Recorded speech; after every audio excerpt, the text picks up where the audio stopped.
Have you ever felt a question clinging to your mind, haunting you like a ghost that drifts silently through a fog so thick you can barely see a few feet ahead? A presence that feels so close, yet so far away, making your heart beat faster without you even knowing why? Maybe it's crept up on you in the quiet of a late evening, when the world outside your window fades to a hush, and all you can hear is the ticking of an old clock on the wall, each second stretching out like it's trying to tell you something you can't quite grasp. You've told me you couldn't find a single ancient document tied to this tale. No crumbling scrolls tucked away in some forgotten archive, no weathered tablets hidden in a museum's dusty corner. And I can hear the skepticism woven into every word you let slip.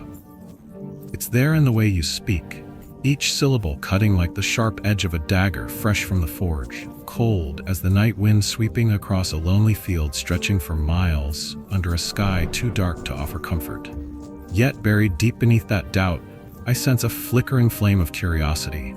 a stubborn spark that refuses to be snuffed out by the heavy, looming shadows of uncertainty, like a candle holding its own against a storm brewing just beyond the panes of an old farmhouse window. But hold on for just a moment. Don't rush past this. Take a deep breath of this icy air that chills you to the bone, the kind of cold that bites at your fingertips and makes you pull your coat tighter. Let your breath mingle with the stillness stretching around you like a blanket draped over the quiet countryside on a winter's night.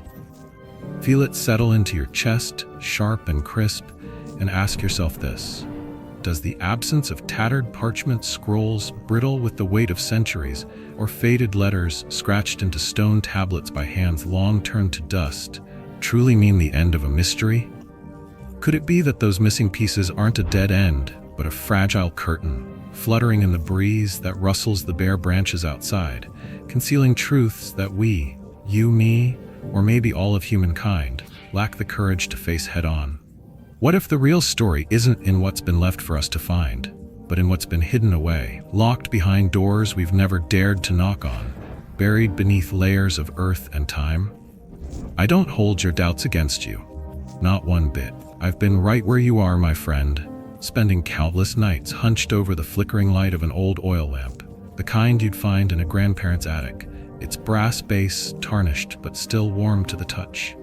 I've sat there, turning the dusty pages of books stacked high in shadowy libraries. Those forgotten places where the air hangs heavy with the scent of aged leather and yellowed paper, where every crack in the walls and every weathered brick worn smooth by decades of neglect seems to whisper its own tale.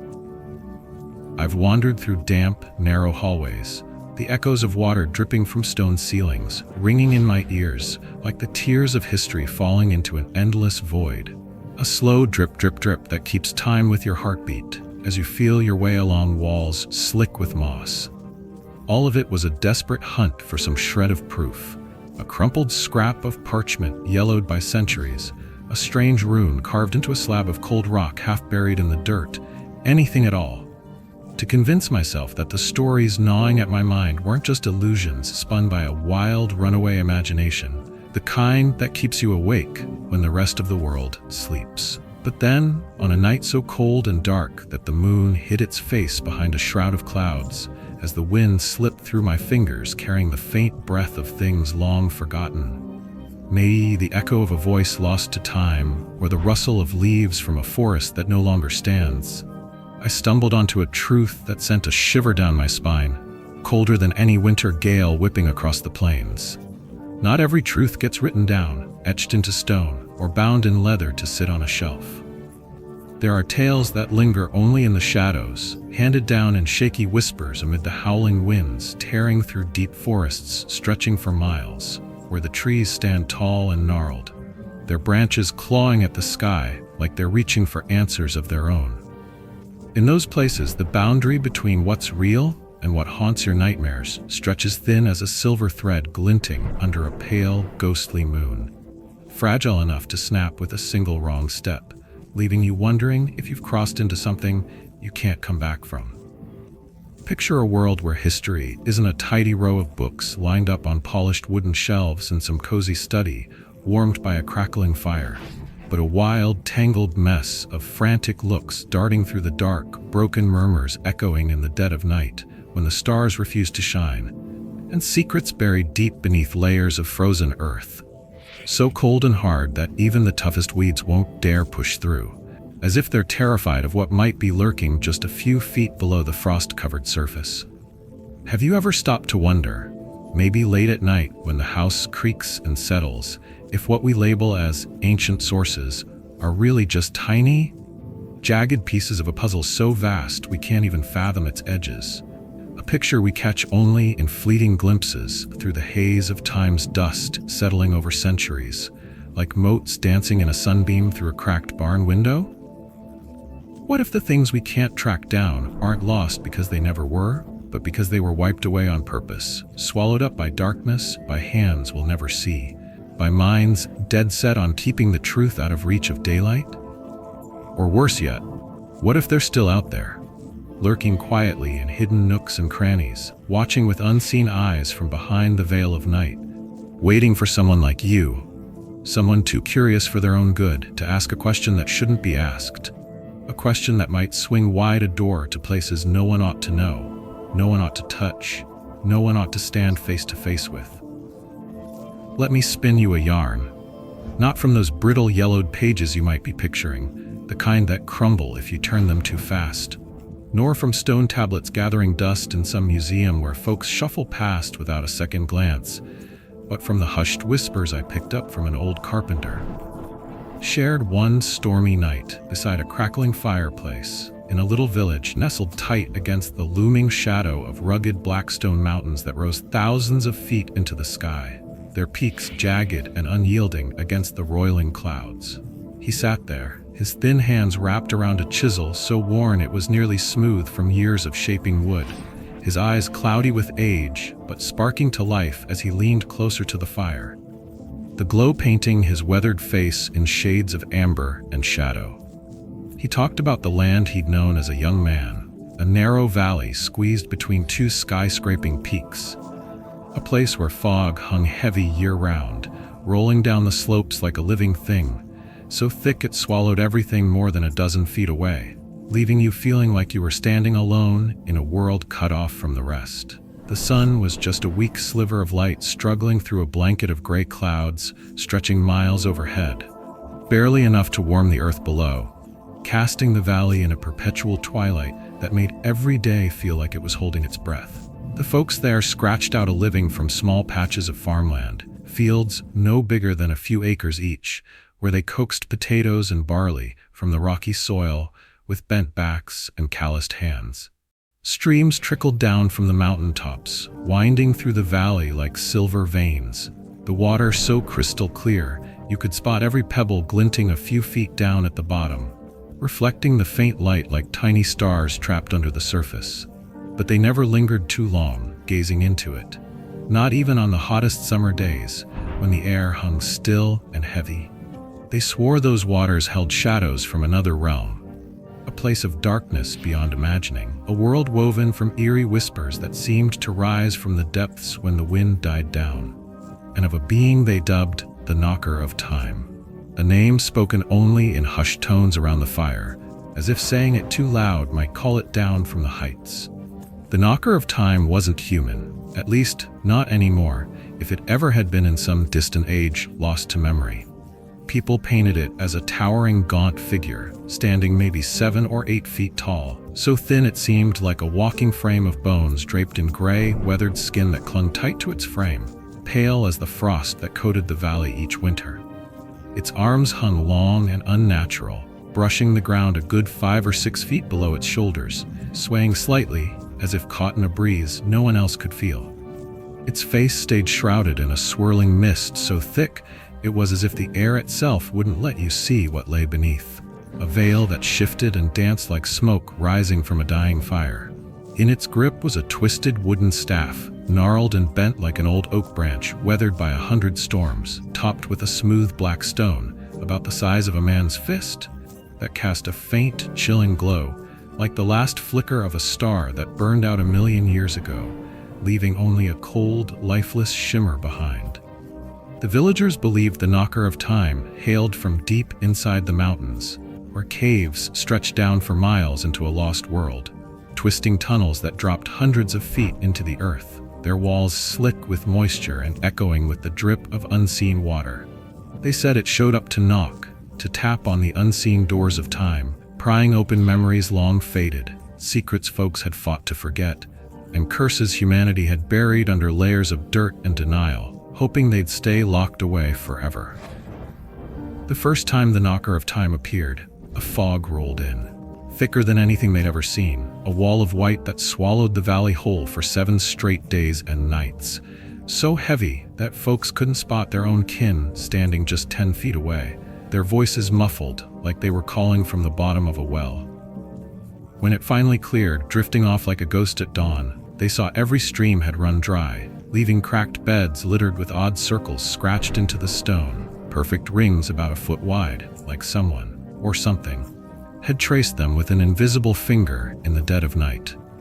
Then the knocking started, a low, rhythmic sound echoing from somewhere high up in the mountains. Slow, steady, like the pulse of a heart that'd been beating for centuries. A sound that seemed to seep into your bones and rattle your teeth if you listened too long.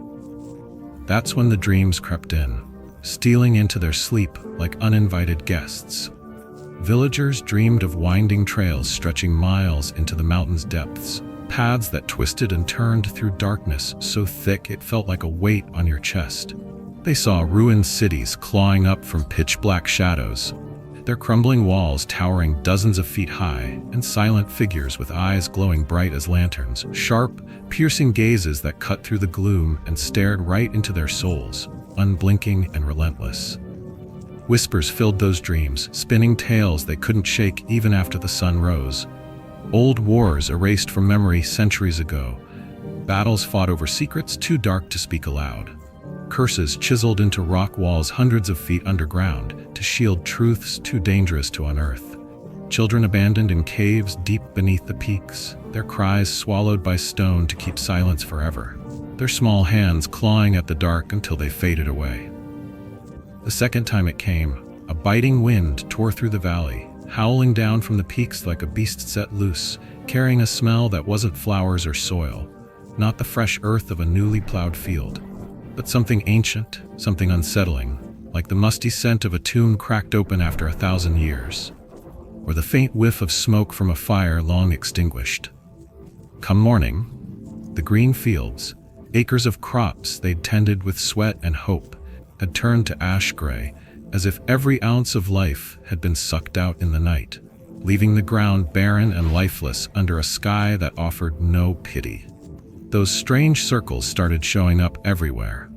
etched on house walls beside the doors where families gathered, scratched into wooden shutters that rattled in the wind, even carved into the bark of trees that had stood tall and proud for generations, their trunks now scarred with marks no one could explain.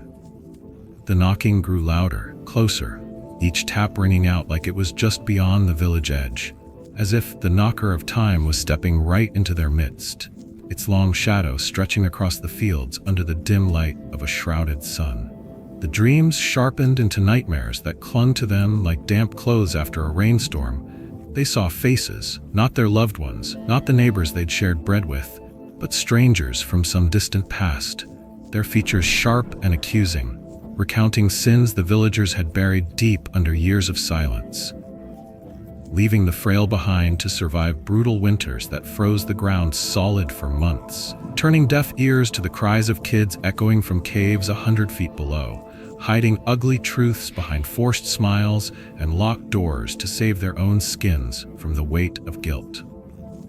The third time, the knocking didn't rumble from the mountains anymore. It came from the doors of their homes, a sound that cut through the stillness of the night like a blade through cloth.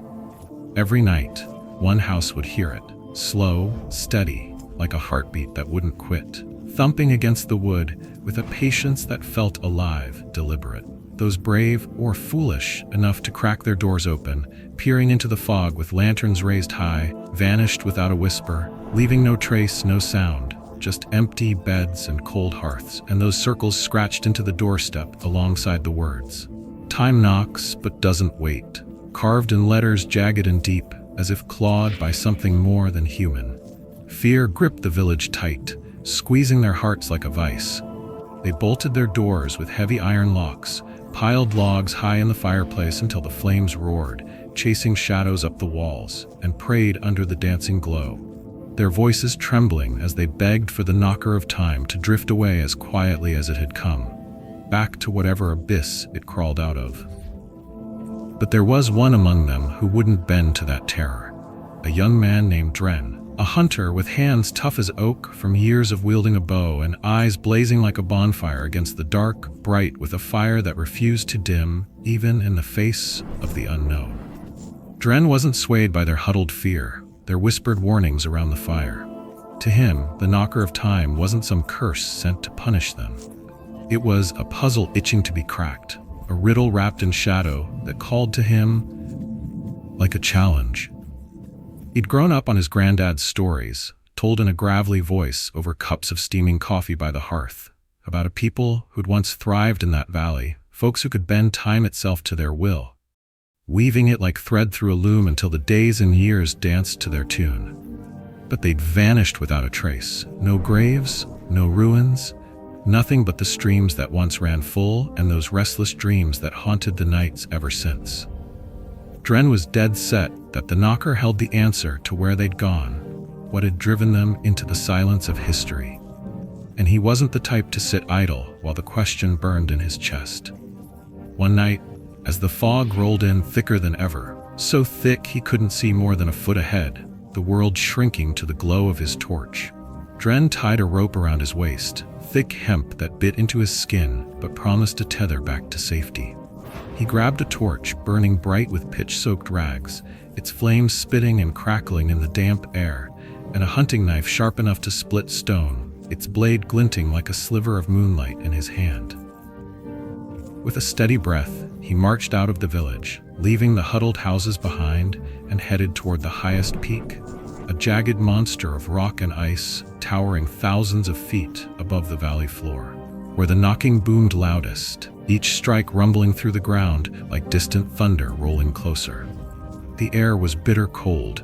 heavy as a wet blanket draped over his shoulders, like the mountain was breathing right under his boots as he climbed hundreds of feet up the rocky slope, his hands scraping against sharp stone, his breath fogging in the chill. The wind wailed through the crags, sounding like choked sobs carried on the breeze, mournful and lost, and every now and then he caught whispers. Not from the wind whistling past, not from the long-gone streams that once carved the valley, but from the torch flickering in his hand, as if the flame itself was muttering secrets in a tongue he couldn't yet unravel. When he reached a gaping crack in the mountainside, wide enough to swallow a man whole, its edges jagged like broken teeth, he saw it, the knocker of time, standing motionless in the dark, a silhouette against the deeper black of the cave beyond. Its staff cast that faint black glow, pulsing like the last gasp of something fading away, a light that didn't warm but chilled the air around it, sending a shiver racing up Dren's spine despite the fire in his grip. He didn't flinch, though his heart hammered loud enough to drown out the wind. He strode forward, boots crunching on loose gravel, thrust his torch high until the flame licked at the shadows and bellowed into the void. "Who are you? Why do you keep knocking on our lives like this?" His voice echoed off the stone walls, bouncing back in a dozen fractured pieces, but the knocker of time didn't say a word. It just tilted its head, slow and deliberate, eyeing him like a hawk sizing up prey from a perch 100 feet high, then struck its staff against the ground 3 times. Thud, thud, thud. Each knock shook the earth under his feet, rattling stones loose from the cliffs above, sending pebbles raining down like hail on a tin roof. And right before Dren's eyes, a door appeared. Not carved from the rugged rock, not built from the weathered timber of the valley's trees, but a pitch-black void ripping open in the mountainside, like a wound torn into the fabric of the world itself, edges shimmering faintly as if alive. The whispers swelled, sharp and clear as a bell tolling across the plains, spilling from that doorway like a river breaking free, weaving tales Dren wished he could unhear. Stories that clawed at his mind and refused to let go, of a people who'd once called that valley home, who'd built homes of stone and wood along streams that ran full and bright under a sun that once broke through the clouds. Of curses they'd etched into the earth, deep carvings a dozen feet down, to lock away their secrets, rites and rituals too dark to speak of under the open sky. Of dreams they'd poured into the streams, letting the water carry their fears and truths miles below the surface to keep them buried where no one could find them again.